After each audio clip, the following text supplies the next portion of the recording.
What started as a harmless late-night comedy sketch just turned into an international scandal. On December 3rd, Prince Harry walked onto the set of The Late Show with Stephen Colbert, and what happened next has everyone talking. He made a controversial joke that directly targeted President Donald Trump, and the room went completely silent. Some people cheered, others booed, and now royal experts are saying this could be one of the biggest mistakes of his life. So what exactly did he say, and why is everyone so upset about it? Stick around as we break down the entire story. So here's how it all went down. Stephen Colbert was talking about those cheesy royal-themed Christmas movies that America seems absolutely obsessed with. You know the ones, The Prince Who Saved Christmas, or A Royal Christmas Romance. They're everywhere during the holiday season, and as Colbert's ranting about how American audiences are completely obsessed with royalty and Christmas movies, suddenly Prince Harry walks out on stage, except he's acting like he's completely lost. He tells Colbert he thought he was auditioning for a fictional Hallmark movie called The Gingerbread Christmas Prince Saves Christmas in Nebraska, and the audience is eating it up. They're laughing, they're clapping.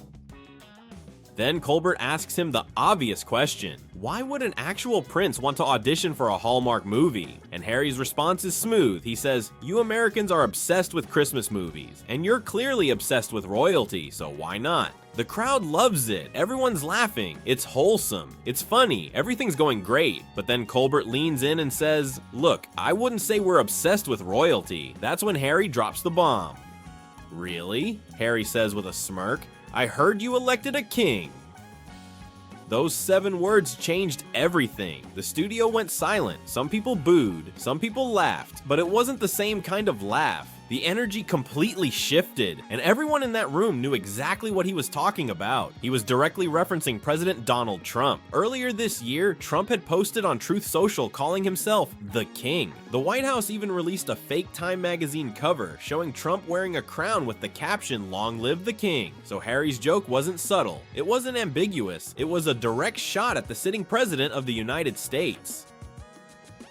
But wait, there's more. Harry doubles down. He starts listing all the ridiculous things he'd do to land this fictional Hallmark movie role. He says, "I'll record a self-tape, I'll fly myself to an audition, I'll settle a baseless lawsuit with the White House. All the things you people in TV do." Now, this line was actually aimed at Colbert's network, CBS, because just months earlier, Trump had sued CBS and its parent company Paramount over their editing of a 60 Minutes interview with Kamala Harris. Trump won a massive settlement in the $16 million. So Harry's joke about settling a baseless lawsuit with the White House was basically mocking that entire settlement. Colbert responds, "Hey, I didn't do any of those things." And Harry fires back, "Maybe that's why you're canceled." Another dig at Trump, who has previously criticized The Late Show. The sketch ends with fake snow falling, both of them hugging, and Harry supposedly getting the Hallmark movie role. It seems funny, it seems harmless, but the fallout has been absolutely massive. Here's where things get really interesting. Royal experts are saying this appearance could be catastrophic for Prince Harry's future, and there are several reasons why. First, you have to understand the timing. Just 3 months before this appearance, President Trump made an official state visit to the United Kingdom. He met with King Charles. He paid his respects at Queen Elizabeth's tomb. It was a major diplomatic event designed to strengthen the relationship between the US and the UK.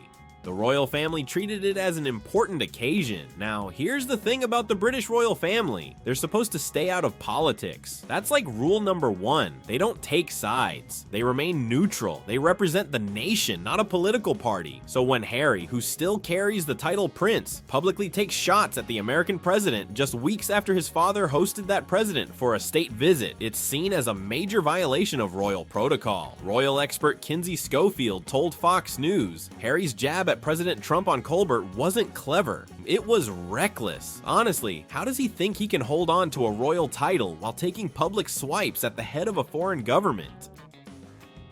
And it gets worse. Another royal expert, Hillary Fordwich, said this move could actually accelerate discussions about stripping Harry of his titles altogether. She told Fox News, "For Harry to stir up more controversy connected to the family only accelerates internal discussions about removing his titles." Think about that. Harry still uses the title prince. He still benefits from being associated with the royal family, but he's actively attacking the American president. Experts are saying this could be the final straw, but there's something even more interesting happening here. Trump has actually been relatively kind to Harry recently. When Harry faced questions about his US visa and whether his past drug use should disqualify him, Trump refused to have him deported. Trump could have easily kicked him out of the country, but he didn't. He let it go. In fact, Trump told the Post that he didn't want to do it because he had personal respect for King Charles. So Trump essentially protected Harry from potential deportation as a gesture of respect to the king. And then Harry repays that by mocking him on national television. Royal expert Schofield pointed this out, saying, "Buckingham Palace put significant effort into a major state visit for President Trump to support diplomatic relations. And frankly, it's a slap to President Trump as well, considering he agreed to ease up on Harry's immigration situation out of personal respect for King Charles." So basically, Trump did Harry a solid, and Harry responded by publicly humiliating him on late-night television. The audience reaction tells you everything you need to know. The crowd started out loving Harry. He got cheers, applause, smiles. But as the segment went on and he started taking shots at Trump, the energy changed. By the end, he got booed. Some people still clapped, but there was definitely a significant portion of that New York City audience that didn't appreciate it. And New York is a pretty liberal city, so that's saying something. As one expert put it, he went from cheers and a standing ovation at first to boos. That's a few minutes summary of his entire trajectory. So why are we talking about this? Why does this matter so much? Because it shows something important about Prince Harry's current situation. He's caught between two worlds. He's trying to maintain his royal identity and prestige, while also living as a private citizen in California with his wife, Meghan Markle. He wants the credibility that comes with being a prince, but he also wants to speak his mind like a regular celebrity. And those two things don't work together, especially when you're taking shots at world leaders. Experts are also saying this reveals Harry's political leanings in a way that damages his brand. He's attacking the sitting president. He's siding with a particular political viewpoint, and in doing so, he's not just alienating Trump supporters. He's potentially damaging his relationship with the royal family and his future in both America and Britain. His father, King Charles, is still battling cancer. There's been hope that Harry and the king might reconcile, but every time Harry pulls a stunt like this, it makes that reconciliation less likely. Here's what we don't know yet. We don't know how King Charles feels about Harry's appearance. The palace hasn't made any public statements, but based on past patterns, royal watchers expect that the king won't be happy about this. We also don't know if this affects Harry's visa status or his ability to live and work in America. Trump has the power to change immigration policy, and if he wanted to, he could make things difficult for Harry. Right now, it seems like Trump is letting it slide and not retaliating, but that could change if Harry continues to provoke him. What we do know is that Harry's future in the royal family is becoming increasingly uncertain. Experts believe there's now virtually no path back to reconciliation. The palace is likely having serious conversations about removing his titles, and his relationship with his father, the king, is probably damaged even further.